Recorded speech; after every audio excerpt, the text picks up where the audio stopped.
P D M اے نے آئندہ ہفتے کے لیے ہیٹ ویو الرٹ جاری کر دیا۔ پنجاب کے بیشتر اضلاع میں درجہ حرارت معمول سے سینٹی گریڈ زیادہ رہنے کا امکان ہے، جبکہ ترجمان پی ڈی ایم اے کے مطابق 8 سے 12 جون تک پنجاب کے بیشتر اضلاع میں شدید گرمی کی لہر کا بھی خدشہ ہے۔ آپ کو بتا رہے ہیں کہ پی ڈی ایم اے نے آئندہ ہفتے کے لیے ہیٹ ویو الرٹ جاری کر دیا۔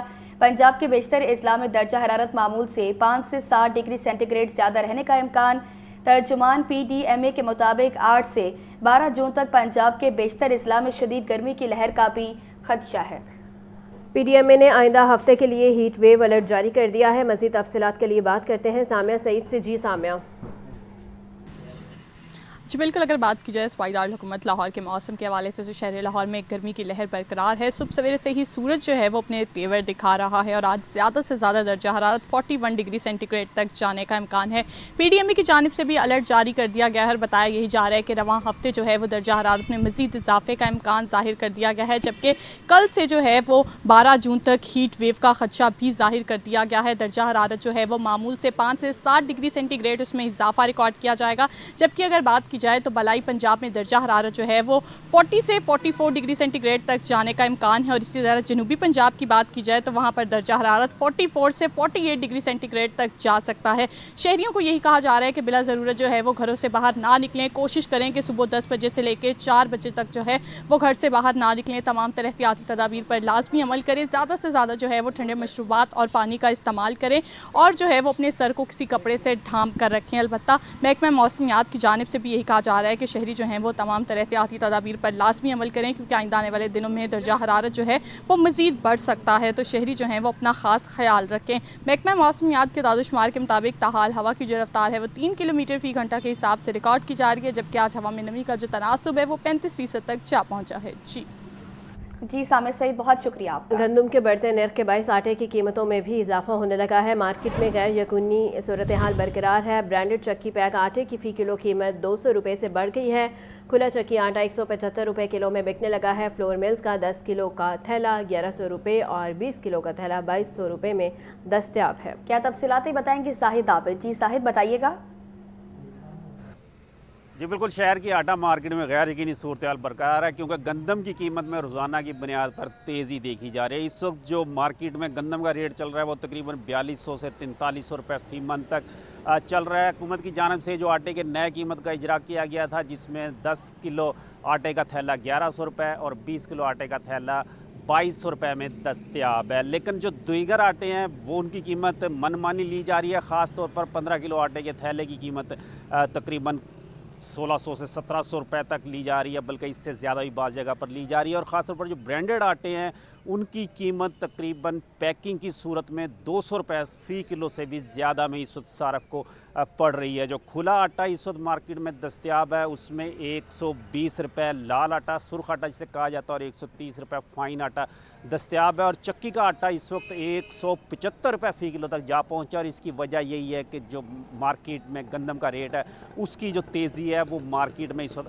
اثر انداز ہو رہی ہے۔ اور غیر یقینی صورتحال اس لیے ہے کہ چونکہ کہا یہ جا رہا ہے، خدشہ ظاہر کیا جا رہا ہے کہ آنے والے دنوں میں گندم مزید مہنگی ہوگی، اس لیے اس چیز کا خدشہ بالکل موجود ہے کہ آنے والے دنوں میں آٹے کی قیمتوں میں مزید اضافہ ہو سکتا ہے۔ تاہم اس وقت جو سرکاری ریٹ پر فلور ملز کا عام آٹا ہے وہ 10 کلو آٹا اور 20 کلو آٹا تقریباً 2200 روپے تک فروخت کیا جا رہا ہے۔ جی ٹھیک ہے، بہت شکریہ مدثر۔ آگے بڑھیں اور اب آپ کو بتائیں کہ مہنگائی اور پیٹرول پر لیوی ٹیکس کے خلاف جماعت اسلامی پی پی 169 کا احتجاج۔ احمد سلمان بلوچ رہنما جماعت اسلامی پی پی 169 نے قیادت کی، کہتے ہیں کہ حکومت مہنگائی میں کمی کرے۔ آپ کو بتا رہے ہیں اہم خبر کے حوالے سے، مہنگائی اور پیٹرول پر لیوی ٹیکس کے خلاف جماعت اسلامی پی پی 169 کا احتجاج۔ احمد سلمان بلوچ رہنما جماعت اسلامی پی پی 169 نے قیادت کی ہے۔ تفصیلات کے لیے بات کرتے ہیں حمزہ خورشید سے۔ جی حمزہ۔ ہاں بالکل، جماعت اسلامی پی پی 169 کا پیٹرول کے سستے نہ ہونے، مہنگائی، بجٹ میں زیادہ ٹیکس، پیٹرول پر لیوی ٹیکس کے خلاف احتجاج کیا گیا ہے، جبکہ احمد سلمان بلوچ نے رہنما جماعت اسلامی نے پی پی 169 کے احتجاج کی قیادت کی، جبکہ اس میں مختلف جو ہے وہ عوام کی بڑی تعداد شریک ہوئی۔ جبکہ احمد سلمان بلوچ کا اس موقع پر کہنا تھا کہ پیٹرول صرف 6 روپے کیوں 206 روپے سستا کیوں نہیں کرتے۔ وزیر اعظم صاحب امریکی صدر کو نوبل انتقام دلانے نوبل انعام دلانے میں فکر مند رہتے ہیں۔ پاکستان میں مسلسل مہنگائی کر رہے ہیں، اس پر فکر مندی کیوں نہیں ہے؟ جبکہ احمد سلمان بلوچ کا مزید کہنا تھا کہ وزیر اعظم شہباز شریف جس قدر IMF کی غلامی میں پڑ چکے ہیں، ایک عالمی مہنگائی ایوارڈ ان کو بھی ملنا چاہیے۔ جبکہ اس احتجاج میں بڑی تعداد میں لوگوں نے شرکت کی، جبکہ اس میں اشتیاق گجر، حافظ عبداللطیف، یاسین کمبو، نصیر کھوکر اور دیگر جو ہیں وہ شریک رہے۔ جبکہ اس میں عوام کی جانب سے جو مہنگے پیٹرول پر شدید حکومت کے خلاف نعرے بازی کی گئی، جبکہ اس احتجاج میں مہنگائی، بجٹ میں زیادہ ٹیکسز اور پیٹرول لیوی کے خلاف جو ہے وہ احتجاج کیا گیا ہے، اور یہ احتجاج جماعت اسلامی PP 169 کی جانب سے کیا گیا ہے۔ جی بہت شکریہ آپ کا۔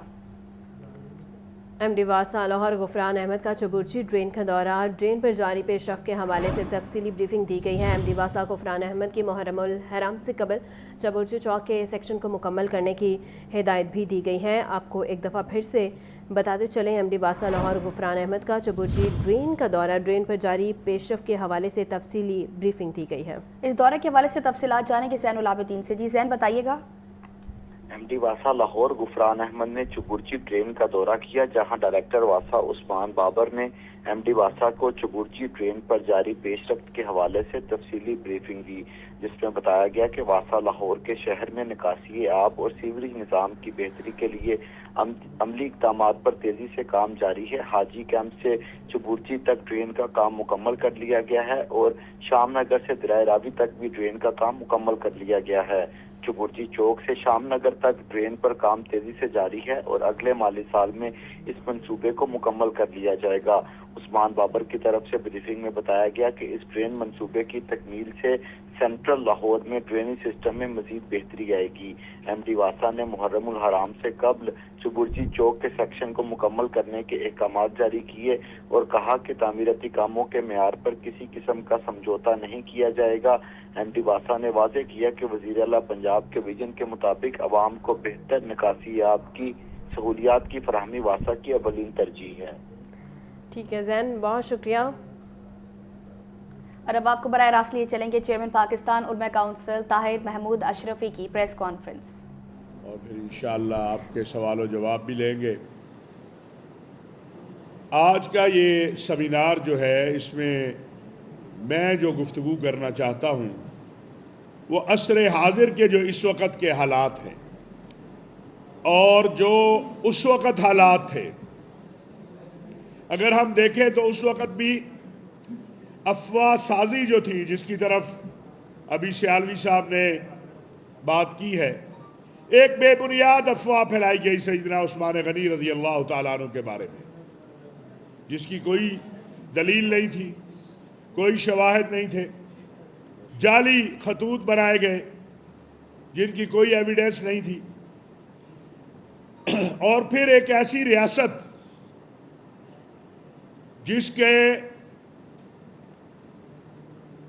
جو قافلے تھے وہ بلوچستان تک اور چائنا تک پہنچ چکے تھے، اس کے مرکز پر حملہ کیا گیا، اور یہ حملہ آور لا الہ الا اللہ پڑھنے والے تھے، بظاہر مسلمان اپنے آپ کو کہتے تھے، لیکن اس ساری سازش کے پیچھے وہ یہود و نصارہ تھے، منافقین تھے۔ آج کی زبان میں یا اس وقت کی زبان میں جنہیں آپ جو کلمہ گو اپنے آپ کو کہتے تھے، انہیں خارجی کہہ سکتے ہیں، منافق کہہ سکتے ہیں، اور ان کے پیچھے جو تھے وہ یہود و نصارہ تھے۔ انہیں قبول نہیں تھا کہ ایک ایسی ریاست جس نے چند سالوں میں دنیا کے اکثر حصے پر نظام عدل قائم کر دیا، اسلام کا نظام قائم کر دیا، آج بھی ہمیں سب سے بڑا چیلنج وہ افواہ سازی کا درپیش ہے، اور ہمارے دشمن وہی کھیل جو ماضی میں کھیلتے آئے ہیں وہی کھیل کھیل رہے ہیں، آپس میں لڑانا مسلمانوں کو، افواہ سازی، کچھ لوگوں کو تیار کرنا تاکہ قتل و قتال ہو، اور پھر لاشوں پر سیاست ہو، یا لاشوں کو استعمال کیا جائے، یہ کسی سے مخفی نہیں ہے۔ آج جدید ذرائع ابلاغ، اس وقت یہ خط و کتابت تھی، آج جدید ذرائع ابلاغ ہیں، جس کا ایک بہت بڑا حصہ افواہ سازی کے اوپر استعمال ہوتا ہے۔ جس کے متعلق چاہو، جو چاہو، جس طرح چاہو کہہ دو، پھیلا دو، کوئی پوچھنے والا نہیں ہے۔ تو معلوم ہوا کہ جب بھی مسلمانوں نے تقویت پکڑی یا خلافت راشدہ کا جو دور سنہری دور ہے، اس کے اندر بے بنیاد پراپوگنڈا، مسلمانوں کو آپس میں باہمی متصادم کروانا اور افواہ سازی، یہ عالم کفر کا، منافقین کا، خارجیوں کا ہتھیار رہا ہے۔ آج ہم اگر آج کے حالات میں دیکھیں تو ایک طرف فتنہ خوارج ہے جو اسلام کا نام استعمال کرتا ہے، بے گناہوں کو قتل کرتا ہے، اور یہی وہ فتنہ ہے جو سیدنا عثمان غنی کے دور میں بھی نام تو اسلام کا لیتا تھا، نماز با جماعت ادا کرتا تھا، کلمہ پڑھتا تھا، لیکن قتل اس شخصیت کو کیا جس کے بارے میں اللہ اور اللہ کے رسول نے ایک بار نہیں کئی بار جنت کی بشارت دی۔ اور مسلمانوں میں تفریق پیدا کرنا، مسلم ریاست کو کمزور کرنا۔ آج اگر ہم دیکھتے ہیں تو آپ کے آزاد کشمیر کے اندر موجودہ حالات میں آپ دیکھیے کہ ایک طرف ہندوستان کو مارکہ حق میں ایک ایسی شکست ہوئی ہے کہ الامان والحفیظ، پناہ مانگ رہا ہے ہندوستان۔ دنیا اس کی شکست کے اوپر، پاکستان کی فتح کے اوپر کتابیں لکھ رہی ہے، فلمیں بن رہی ہیں۔ ہماری ہندوستان سے جو لڑائی کا سبب ہے وہ کشمیر ہے۔ جتنا کشمیر کے معاملے کو موجودہ دور میں دنیا کے اندر ہائی لائٹ کیا گیا اور پاکستان نے کشمیر کے مسئلے کو مارکہ حق کے اندر دنیا کو دکھلایا ہے، ماضی میں آپ کو اس کی مثال نہیں ملتی۔ کم از کم 24 مرتبہ امریکی صدر جو ہے وہ کشمیر کا ذکر کر چکا ہے۔ موجودہ امریکی صدر، یہ میرا خیال ہے پوری تاریخ میں اتنی بار آپ کو ذکر نہیں ملے گا۔ کیا تشدد سے، راستے بند کرنے سے؟ یہ سیدنا عثمان غنی رضی اللہ تعالیٰ عنہ کے اوپر جو حملہ آور بلوائی تھے، انہوں نے بھی راستے بند کیے تھے، انہوں نے بھی تشدد کا راستہ اختیار کیا تھا، جس سے اسلامی ریاست خلافت راشدہ کمزور ہوئی۔ آج پاکستان الحمدللہ پوری دنیا کے اندر اپنی قوت اور طاقت کو بنوا چکا ہے۔ ایسے حالات میں مذاکراتی عمل کی بجائے جب پاکستان کی مقتدر سیاسی قیادتیں، پاکستان کی مقتدر سیاسی قوتیں آزاد کشمیر کے ان حضرات کے ساتھ مذاکرات کر رہی ہے، حکومت پاکستان مذاکرات کر رہی ہے، حکومت آزاد کشمیر مذاکرات کر رہی ہے، اس وقت تشدد کا راستہ اختیار کرنا، اور پھر کل ایک وہاں ساتھی شہید ہو گیا، اب اس کی لاش پر سیاست ہو رہی ہے، اس کا جنازہ نہیں ہو رہا ہے، اس کو تدفین نہیں ہو رہی ہے، تو ہم پاکستان کے تمام مکاتب فکر کے علماء اور مشائخ، قومی پیغام امن کمیٹی حکومت پاکستان، پاکستان علماء کونسل، ہم سب یہ اپیل کرتے ہیں کہ آزاد کشمیر کے لوگ یہ بات یاد رکھیں کہ پاکستان اور پاکستانی ان کے ساتھ کھڑے ہیں۔ ہم نے ہمیشہ اپنے کشمیری بھائیوں کے لیے قربانی دی ہے، اور اب بھی اگر موازنہ کریں تو پاکستان کے حالات، پاکستان کے بجلی کے بل کو لے لیں، پاکستان کے باقی چیزوں کو لے لیں اور آزاد کشمیر کو لے لیں، تو پتہ چلے گا کہ پاکستانی اپنے آزاد کشمیر کے بھائیوں کے لیے کس طرح قربانیاں دے رہے ہیں۔ جو چیز آئین اور قانون میں موجود ہے، آج سپریم کورٹ کا بھی فیصلہ آیا ہے اور آزاد کشمیر کی کورٹ نے بھی یہ بات کہی ہے کہ یہ ایک آئینی معاملہ ہے جو پارلیمان میں جا کے حل ہوگا۔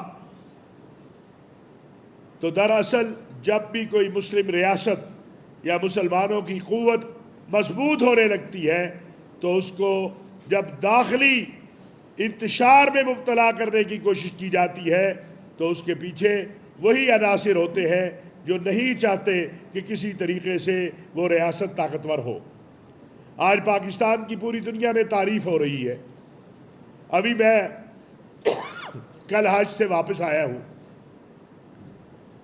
جو حج پر لوگ گئے ہیں وہ یہ گواہی دیں گے کہ جب آپ کسی کو بتاتے تھے کہ میں پاکستانی ہوں تو کہتا ماشاءاللہ ماشاءاللہ، پاکستان قوی، پاکستان بہت مضبوط ہے، پاکستان کے لوگ بڑے جانباز ہیں، پاکستان کی فوج بڑی مضبوط فوج ہے۔ اور اب تو پاکستان کا جو امن کے لیے کردار ہے وہ پوری دنیا تسلیم کر رہی ہے، وہ امریکہ بھی تسلیم کر رہا ہے، وہ ایران بھی تسلیم کر رہا ہے، وہ عرب بھی تسلیم کر رہے ہیں، وہ ترکی بھی تسلیم کر رہا ہے۔ تو ایسی مسلمانوں کی ریاست جس کو اللہ رب العزت نے اگر اس صدی میں ہم دیکھیں تو جو شکست ہندوستان کو مارکہ حق میں دی گئی ہے وہ اس صدی کی سب سے بڑی فتح ہے پاکستان کی، اور ہندوستان کی سب سے بڑی شکست ہے، اور یہ دنیا تسلیم کر رہی ہے۔ اس لیے میں آزاد کشمیر کے اپنے بہن بھائیوں سے بھی گزارش کروں گا کہ وہ اس سازش کو سمجھے کہ دانستہ یا نادانستہ طور پر اس سارے عمل سے اگر کوئی خوش ہو رہا ہے، دیکھیں ہمارے پاس پیمانہ ایک بڑا واضح ہے، اور وہ پیمانہ یہ ہے کہ کیا ہندوستان اس عمل سے خوش ہو رہا ہے یا پریشان ہو رہا ہے۔ ہندوستانی میڈیا بتا رہا ہے کہ وہ جو کچھ آزاد کشمیر میں فضا بنائی جا رہی ہے اس سے کس قدر خوش ہے۔ آخری حل ہر چیز کا مذاکرات ہوتے ہیں۔ سیدنا عثمان غنی رضی اللہ تعالیٰ عنہ نے ان بلوائیوں کو کئی بار مذاکرات کی دعوت دی تھی، اور ایسا نہیں تھا کہ مسلمان ریاست خلافت راشدہ کمزور تھی۔ جہاں سیدنا علی کرم اللہ وجہ اپنے صاحبزادگان کو سیدنا عثمان غنی رضی اللہ تعالیٰ عنہ کے دروازے پر پہرے کے لیے بھیجتے ہیں، صرف ایک حکم چاہیے تھا کہ سیدنا عثمان غنی ایک حکم دے دیتے، لیکن وہ خواب جو تاریخ کا حصہ ہے کہ رسول اکرم صلی اللہ علیہ وسلم نے جب ارشاد فرمایا کہ عثمان کیا چاہتے ہو، لڑو گے تو فاتح ہوگے، فتح پاؤ گے، کہا نہیں یا رسول اللہ، میں روزہ آپ کے ساتھ افطار کرنا چاہتا ہوں۔ 40 دن محاصرہ رہا، پانی بند، کھانا بند۔ تو ہمیں یہ سبق ملتا ہے کہ مسلمانوں کا خون اور آپس میں تصادم، کیونکہ سیدنا عثمان غنی رضی اللہ تعالیٰ عنہ کا موقف یہ تھا کہ لا الہ الا اللہ پڑھنے والے کسی بھی انسان کا میں خون نہیں بہانا چاہتا۔